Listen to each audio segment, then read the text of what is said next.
Pablo, how are you? Doing great. I'm doing great. How's everything up there in New York City? Absolutely fantastic. I live about 1 hour out of New York City, Wow. and it gives me the chance to be far enough away from New York City Mhm. to live in the countryside with trees and animals. That's And within a 1 hour drive, I can be in New York City. awesome. Awesome. So it's a peaceful place. Where I am, it's a very peaceful place, and I have the workings of where my house is. Let me see if I can just kind of show you here. My Okay. house. I'm in my studio right now. Okay. Let me show you my little setup here. Yes, This I is saw I saw your studio many times in one of your videos explaining the Moeller technique. yes, exactly right. And this is so I built this building, this freestanding building Wow. in the back corner of my property. I've got a big forest behind me, Awesome. Oh, that's you know, beautiful. and I've got my house is up on the hill up there. Nice. Beautiful So I house. built the studio further away from my house. And when I come in here, it's completely soundproof, Pablo. So when I close the door, the first door, then I close the second door, that's it. Awesome. I hear nothing from what's happening. And I've got, in here, I've got my drum set that I use here, Wow, and I nice. teach on. A second drum set for the students. So what I have here is on that wall, I've got two drum sets here Yes. with a screen there that I have that is another TV that I can see my students on. I've got my desk area there, Awesome. computer and stuff there with another TV there. Practice pads. Exactly right. And then I've got my wall of different things that have been sent to me from drummers around the world. Wow, And nice. there are some drummers that like to sketch me. Uh-huh. Oh, awesome. So I've got different sketches. That's very accurate. Accurate. Crazy, right?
bienvenidos a mi canal nuevamente. Es un honor para mí presentarles a uno de los mejores bateristas de la historia. Y estoy hablando de uno de los bateristas que más ha influenciado a todos nosotros. Él es llamado el embajador global de la batería. Así que aquí está con nosotros, the one and only, DOM FAMULARO. Welcome. Thank you, Pablo. Thank you so much. It's great to have some time with you. Great, great. So the first question that I have is, I want to know what happened in February 1964. What happened with you? Great question, Pablo. You know, I was born in 1953. So I was, 10 years old when I watched the great band, the Beatles, on a television show that was watched in America by over 70 million people. Wow. And it was a Sunday night evening show that every family watched.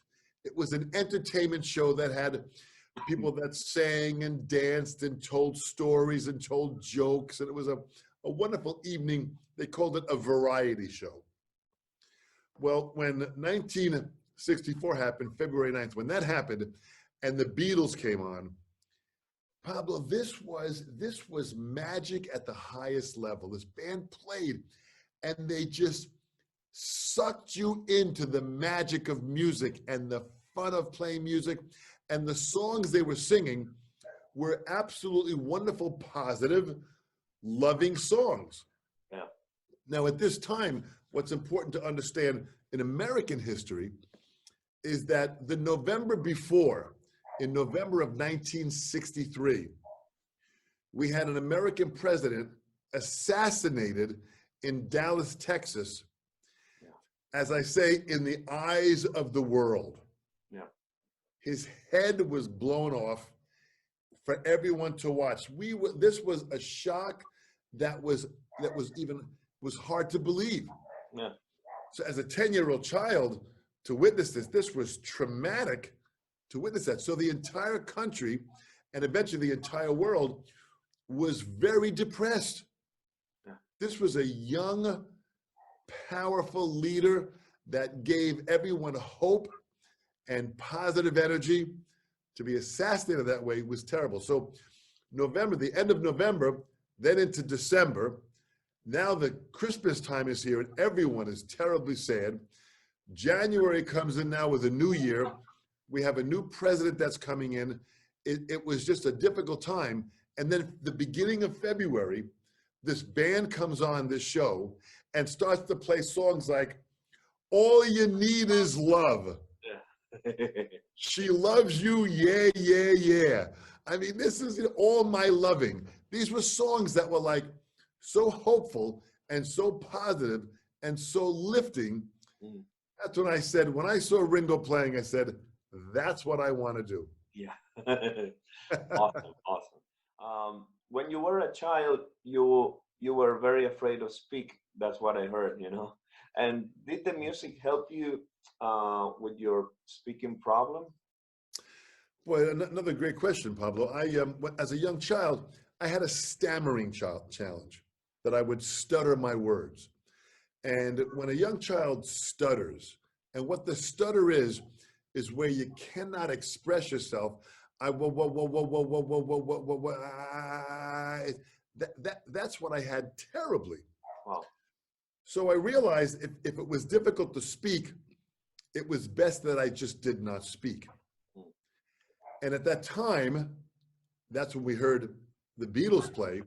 And when I started playing drums and taking drum lessons, I found a way that I could speak without using words. Wow. Yeah. Imagine the power of art, that through music I could speak. And when I played the drums, people listened to me and did not make fun of me.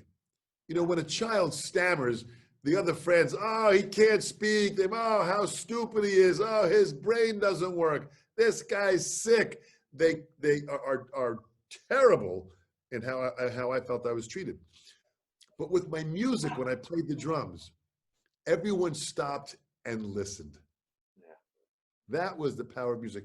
And absolutely, by practicing music and by developing a higher level of confidence and a much stronger sense of self-esteem, this lifted me, and eventually the stammering went away.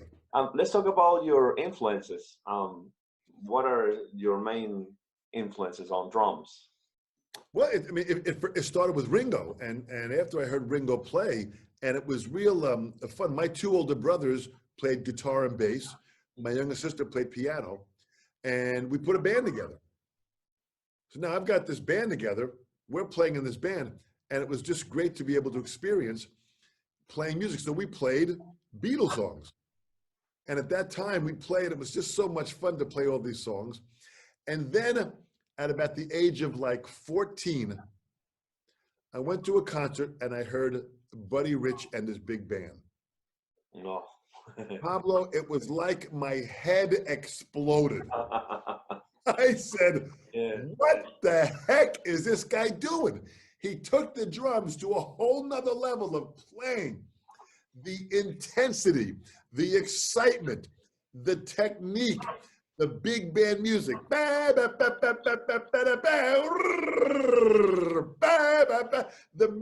said, oh my God, I couldn't believe what I was hearing. Yeah. And although I loved the Beatles, what they did, this new jazz big band music was blowing me away. So then I started getting involved in jazz. And once I got involved with Buddy Rich, that opened up the door to Max Roach, Billy Joe Jones, Louis Bellson, Mel Lewis, great drummer in New York, Tony Williams, Elvin Jones, you know, and then Louis Bellson with double bass, that came into play. All of a sudden, all these drummers were entering my life, and it was absolutely magical. So they all became influences to me. And then I started listening to the great Joe Morello. Yeah, of course. With the Dave Brubeck Quartet. And that band was a jazz band, and the music was played on the radio. So you turn the radio and you'd hear Take 5, and in the Take 5 song, there was a drum solo. Yeah. So now we're hearing a drum solo in a jazz tune that's in 5/4. My brain was going, what the heck is going on here? Yeah. That became the journey of being influenced by many other drummers. Eventually, in time, I was able to then take lessons with and study with the great Joe Morello. Exactly. So I just want to know about your teachers, you know, who were your first teachers? And then I know that you study with great drummers. So I want to know about your teachers. Yeah.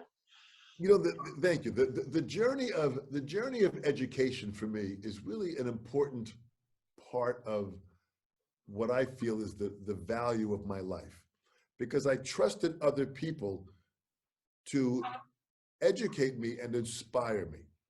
There was a local teacher. My first teacher was a drummer by the name of Phil Unger, U-N-G-E-R.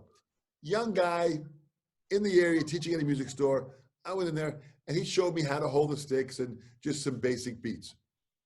Then I found a teacher by the name of Al Miller. And Al Miller was the top teacher where I lived on Long Island.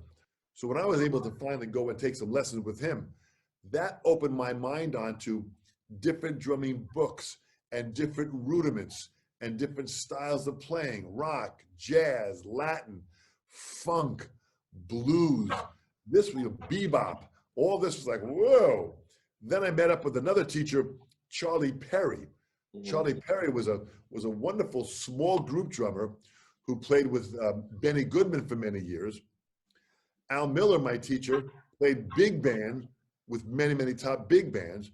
And then I met up with a gentleman by the name of Ronnie Benedict, all local teachers here on Long Island. And Ronnie was a show drummer. So he would be called for certain performances in New York City where he had to go in and just read the charts. So I went to Ronnie to learn how to read charts. Al was teaching me big band. Charlie Perry was teaching me small group jazz. And this was all in my area of where I lived. Yeah. So the area of where I lived here on Long Island was just the best place to grow up because it was close enough to New York where all the music was happening, but it was suburbia. Yeah. People had homes, and I would drive to Al Miller's house and park in his driveway and go take a lesson in his house. So it was really an incredibly fun journey. And once I experienced those guys, they gave me great foundation. Then that led me to Joe Morello. Wow. And that led me to Jim Chapin. Wow. And that led me to Papa Joe Jones. I took some lessons with Max Roach, Elvin Jones. And then I went to California and took lessons with Shelly Mann. These guys were all into drumming big time. Yeah. And when you're a young kid and you're meeting with older people that are into what you love doing, you get sucked into a world of magic. Yeah. It was just total magic.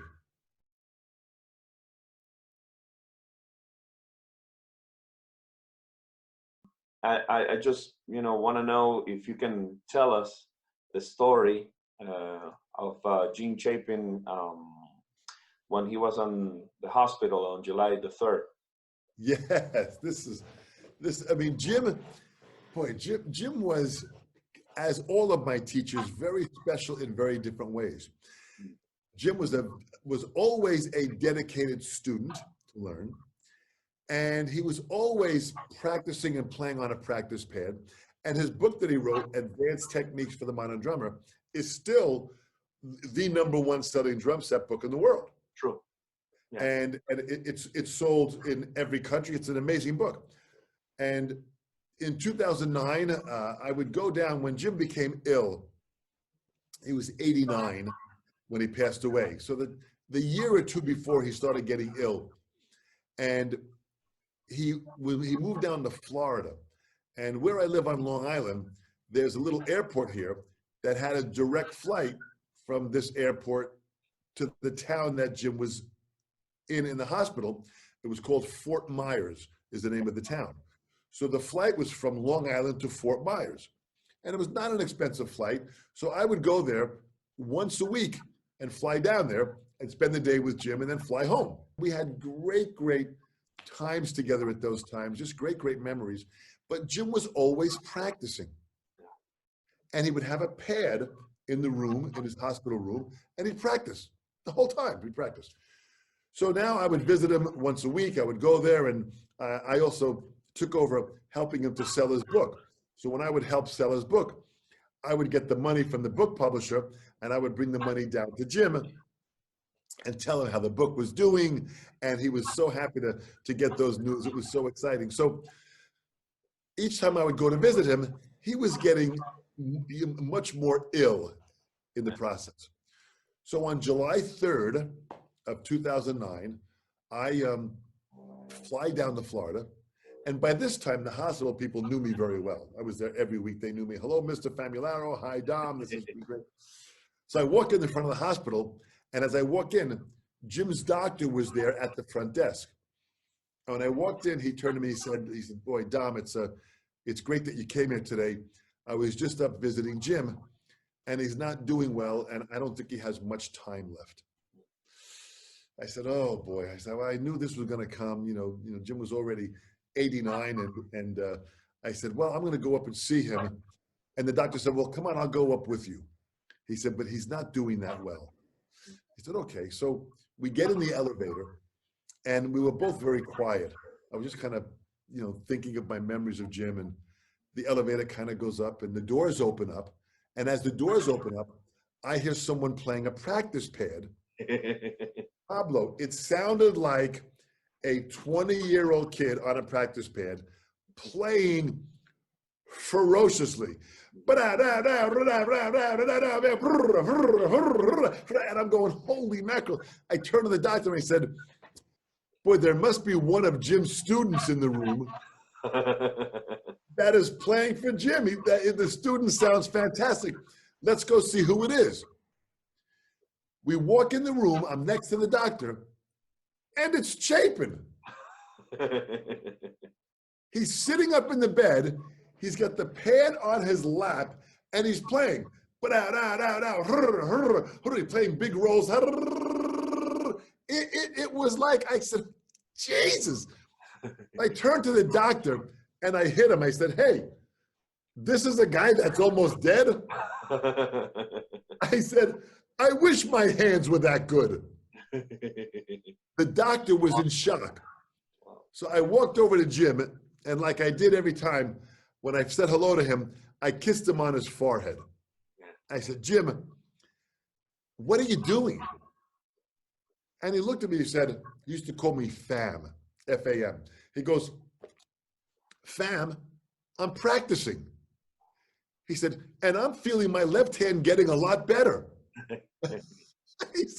He was in the midst of pushing himself. And when he played for me, he sounded great. It was an amazing experience. So we talked for about an hour and a half. And then I saw he was getting more tired. He wanted to sleep. So I kissed him on his forehead again. And I said, Jim, we're organizing a 90th birthday party for you in 2 weeks. And I'm organizing many people to fly in to see you and hang out with you and have a big celebration. Mm-hmm. And he looked up at me and said, Fam, I love you. I said, Jim, I love you too. I said, listen, I'll see you in a couple days. And I left. So now I said to the doctor as I walked out, I said, you see how great he played? The doctor was amazed.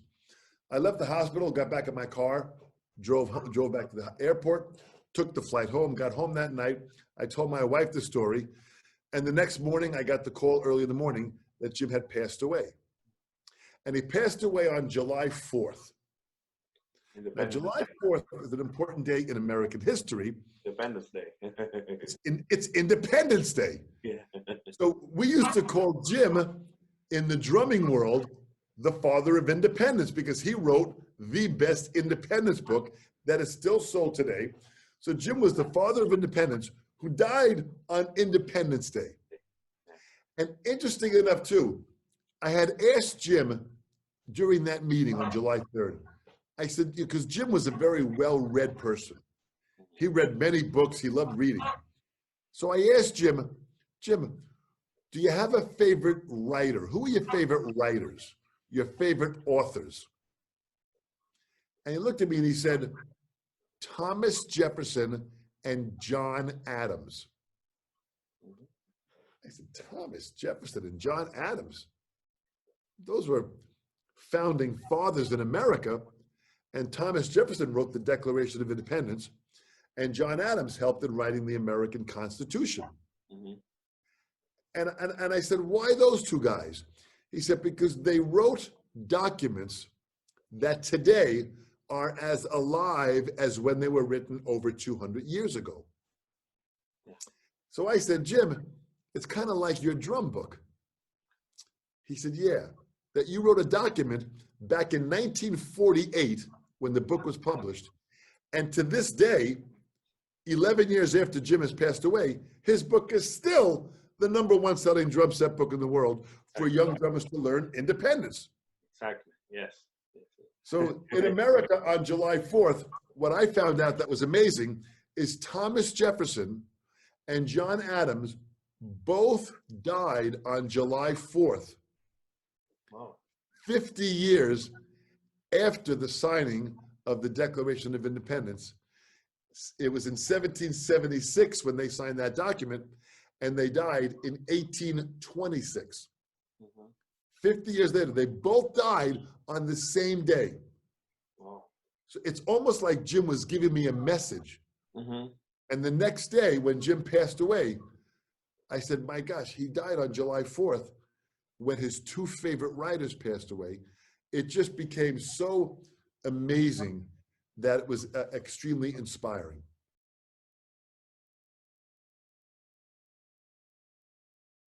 When I took lessons with Al Miller was a drummer here on Long Island that wrote many drum books. He was a very famous drummer, and he was just a beautiful guy, and he lived about 20 minutes from my house. Mm-hmm. So I would drive to my lessons and take lessons with Al. Really an amazing man. And At one point, you know, in Al's teaching room, there were pictures of Buddy Rich, but you know, many drummers. I mean, I have pictures of Buddy Rich in here, and a lot of drummers have pictures of famous drummers in their room. Yeah. So one day, Al said to me, he said, you know, he said, Dom, he said, you're one of my top students. And I really believe in you in the future of drumming. So I want you to come to my house tomorrow and have dinner with me and a buddy friend. Yeah. Now, when he said that, in America here, we always say, hey, yeah, this guy's my buddy. Yeah. Hey, this is Johnny, man. He's my buddy. We call a lot of people buddy. Hey, buddy, so I just thought it was a friend of his, a buddy friend of his. Mm-hmm. I said, great. He said, come by tomorrow about 6 o'clock. I said, great. So I said, what can I bring? He said, man, you bring some wine. I said, all right. So now I tell my parents, wow, my teacher, Al Miller, invited me to his house tomorrow for dinner. This is going to be great to sit down and have dinner with him and a friend of his. This is going to be great. So I'm driving to Al's house. I've got the wine in the front seat. And I passed by a club that was a very famous jazz club that was near Al's house. The club was called Poor Peter's. Mm-hmm. Poor Peter's Jazz Club. I'll never forget it. I ride by and the marquee announcement said, tonight, the Buddy Rich Big Band. I said, oh man, the Buddy Rich Big Band tonight, one night only, tonight, the Buddy Rich Big Band. So I stop my car, I go into the club and I buy 3 tickets. I buy a ticket for Al, for me, and for his buddy friend. I put the tickets in my pocket. I drive to Al's house. Now I'm figuring, oh man, I'm with Al. I'm sure his friend is a drummer. We got tickets to go see Buddy Rich. We'll have some dinner and then go hear the concert. This will be great. I drive to Al's house. I get the wine. I come to his front door. I knock on the front door and I said, Al, I said, here's the wine, but have I got a surprise for you? He says, fantastic. Come on inside. I've got a surprise for you too. So I come in the house and I walk in, I give Al the wine and I turn and there sitting on a chair is Buddy Rich. Oh, awesome. Pablo, this is like in the movies. So now I see Buddy Rich. So Al says, Buddy, this is my top student, Dom Famularo. He said, Dom, this is Buddy Rich. So I'm shaking Buddy's hand in Al's house, in his living room. I'm shaking his hand. And I said, Al, you said I was going to meet a buddy friend of yours. This is not a buddy. This is the buddy. Buddy loved that. He laughed hysterically. We come in, we sit down. Al had made some steaks on the barbecue. He had some Caesar salad. We opened the wine and we sat there and all I did was listen. It turned out that Al Miller was in the Marines in World War II with Buddy Rich, and they were put together as partners. They were both martial arts instructors. Wow. They were both like black belts. I didn't know this here. So now we're eating dinner, and Buddy looks at his watch and says, okay, we got to go to the gig. Pablo, I forgot about the gig. I said, Yeah. "What, the gig?" So Buddy says, come on, we'll take my car. We go out to the front of the house, and in the driveway is a red Corvette Stingray car. Nice. Small car, it's a racing car. It's got 2 bucket seats in the front. So Buddy says to me, he goes, Dom, you get in the back. Now, if you understand a Corvette, there really is no back seat. It's like a little area you climb in. And I climb in. My leg was like hanging outside the freaking window. I was going to get in this car. I didn't care if I had to get in the ashtray. I was going to get in this car. I get in the car, and now Buddy gets in and starts driving, and we're driving pretty fast. The club's not that far away. So I said, I said, guys, I didn't know, Buddy, you were going to be here. I went and purchased 3 tickets, front row center of Buddy's drums. So Buddy says to me, well, how stupid is that? You're going to sit backstage with Al. He said, give me those tickets. So I reach in my pocket and I get the tickets, I take the tickets, I pass them up front. Buddy pulls in front of the club and there's a big lineup of people that are waiting to buy tickets. Buddy gets out of the car, goes to the last 3 people in line and gives them my tickets and says, I'll see you front row center. The people are shocked. I'm in the back of the car laughing hysterically. Al Miller is laughing. Buddy gets back in the car. We drive around the back of the club and we go in the back door. Okay.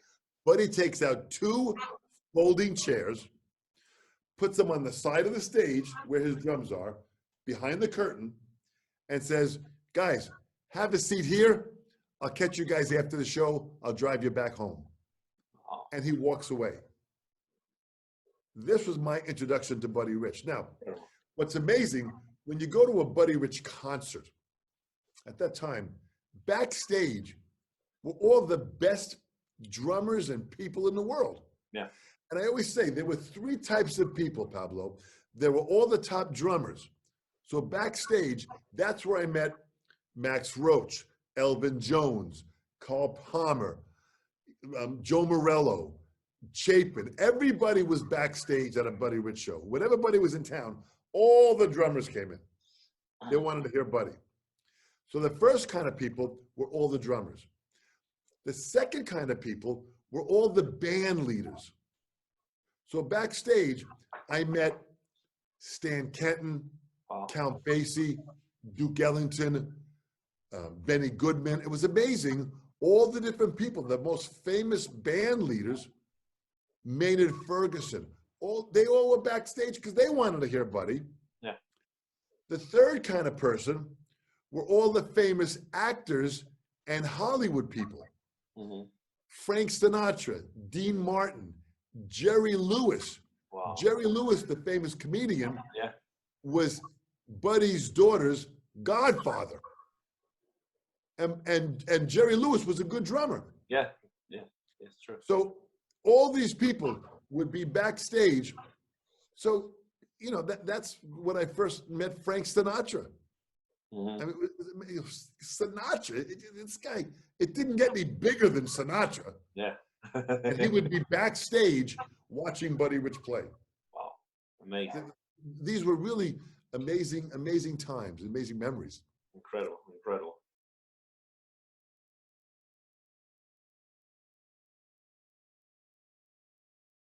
I want to know how you decide to become a clinician and a motivator. When was the time that you said, this is what I'm going to do, you know? You know, Pablo, in life, sometimes the path that you want is not the path that is designed for you. Mm-hmm. And I always played in many different bands, and I always played here in the Long Island, New York area. I played in many bands for many, many years. And at 17 years old is when different drummers would hear me play and they wanted to learn from me. Mm-hmm. So I started teaching professionally at the age of 17. And I was learning from some good teachers and I began to teach. And at that time, drummers would come to me. Well, it turns out that I started teaching at the age of 17. Just recently, last month, I turned 67. Wow. That's 50 years of teaching, which to me is amazing. So I've always been teaching, mm-hmm. and it's always been fun. And then when I started teaching, I had many of my friends who were in school music programs, trumpet players, piano players. And when I played drums with them, they'd say, hey, Dom, can you come in my school and help my drummers out? I've got 8 drummers in my band and I don't know how to teach them. Can you come in? I said, absolutely. So I'd bring my drums in and I'd go into the school and I started teaching them and I started playing for them and explaining techniques, explaining rudiments, explaining how to practice, the use of a metronome, all these things I would start doing that I was doing in my private lessons, I was now doing to a group of drummers. Yeah. Eventually, those drummers were excited about it. They wanted me back. Then there were several music stores that heard that I was doing that. And they said, gee, Dom, you're doing these events in schools. Why don't you do one in my music store? And we'll invite drummers down. I said, okay. So I did one in their music store, and 100 people showed up. Wow. It was, the guy thought maybe 15 people would show up. 100 people showed up. It was jam-packed. I said, wow. So that began the journey of now me learning my speaking skills and my sharing of knowledge and the beginning of my motivational skills to try to inspire these people. If drumming is your passion, you have to follow your passion. Yes. That's gotta be one of the natural laws of life. Yes, it's true. And that began me not only teaching drums to many people, but also learning many, motivational type discussions that I was trying to inspire them and make them feel better. Mm-hmm. Awesome.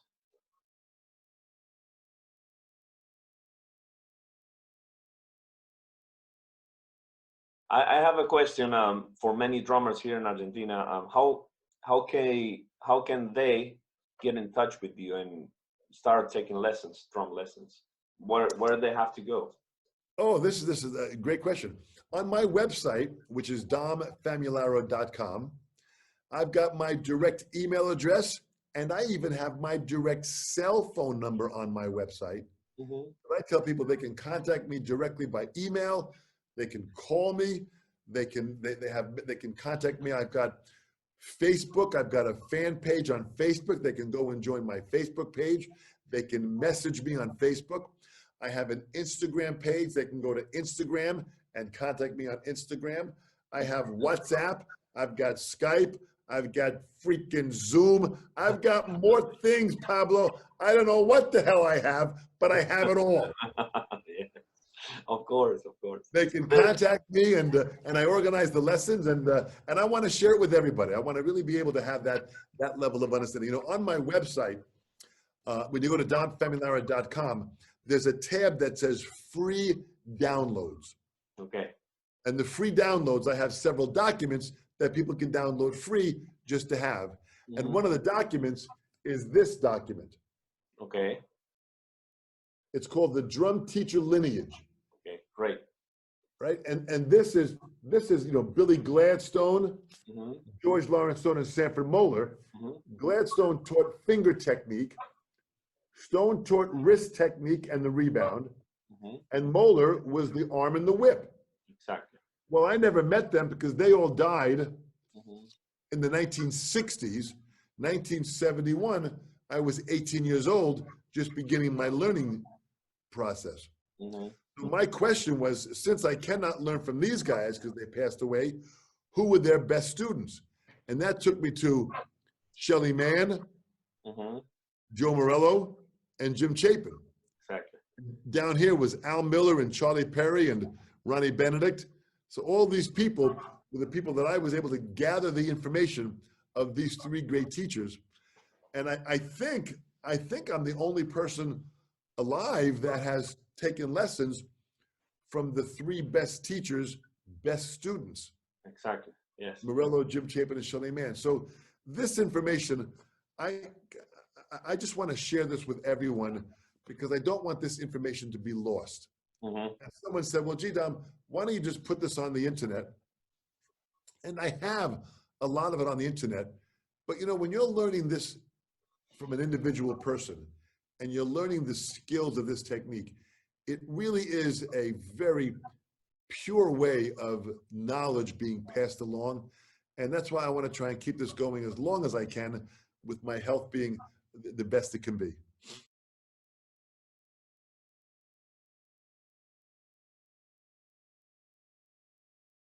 Well, it's all according, Pablo. If it's a beginner student that's a young child mm-hmm. and they want to play the drums, they don't want to hear about the history. They mm-hmm. want to play the drums. So I say for a young child, get them on the drum set in lesson number 1, get them to play along to some music, and start to teach them some basic drum beats and some drum fills that they can have fun with. Okay. If they're having fun and they're playing drums, then we can share the techniques later on. Okay. Cool. The first thing is try to capture the drum fun. Mm-hmm. If somebody is a little bit older and wants to get a little deeper into drumming, and they want to learn out of some of the books, then I'll recommend Stick Control, Jim Chapin, Master Studies. I'll recommend different books that they can use for what they're doing. And if they're really serious, then we'll get into certain funk books like Future Sounds by David Garibaldi, and there's many, many, many great books that are out there. Yeah. New Breed by Gary Chester. There's a lot of great books. So with that, I'll find out where the student is at and what they're looking to learn. Yeah. I think this is a very, very important part of the journey of education. Find out what the student wants and deliver them what will make them happy. Okay.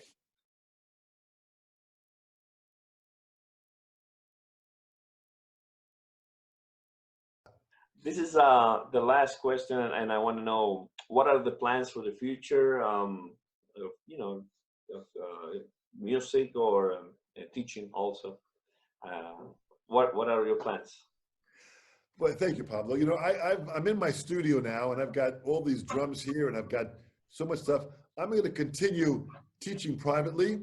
I'm organizing some master classes, and my next series of master classes are going to be hosted by myself, but I'm going to have top drummers like David Garibaldi, Carmine Appice, Billy Cobham, Greg Bissonette. I'm going to feature many top master classes with these top drummers. We're going to do this and have that happening. Modern Drummer Festival, I'm involved with Modern Drummer, helping them organize even more festivals. So I just want to keep this machine. I've got several people that want me to record some music for them for their albums. So I'm going to record on my drums here. I'm going to record the music and send that to them, and that'll go on some albums. So I'm going to continue playing drums, teaching drums, recording drums, and writing more books. I'm working on several more drum books now.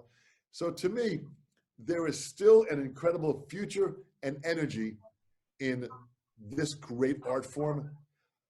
I want to keep on pushing this right to the end. Awesome, awesome. So I would like to I want to say that this is a tremendous honor for me doing this interview, because you are one of my idols. You know, one of my you were a great inspiration for me, and obviously you are a great inspiration for many drummers around the world. And I'm really grateful that we can do this. You know. Thank you so much, Pablo. You know, I have a real love in my heart for Argentina. My grandmother was born in Buenos Aires. Wow. And she was born in Buenos Aires, and she always had a special place in Argentina. And when I was in Argentina, I found a place that had a special sweater. It was a beautiful hand-sewn sweater. And I bought the sweater for my grandmother. And when I came back home and I gave her the sweater from Argentina, the tag said, "Made in Buenos Aires, Argentina." Nice. And when she saw that, she cried. So not only is it great people that are there, the food is great, but the Malbec wine. Now we're talking about great vino in Argentina. So thank you for everything, Dom. It was a pleasure, and we keep in touch. Thank you so much, Pablo. It's my pleasure. Thank you so much. Bye-bye, everybody. Bye. Bye-bye.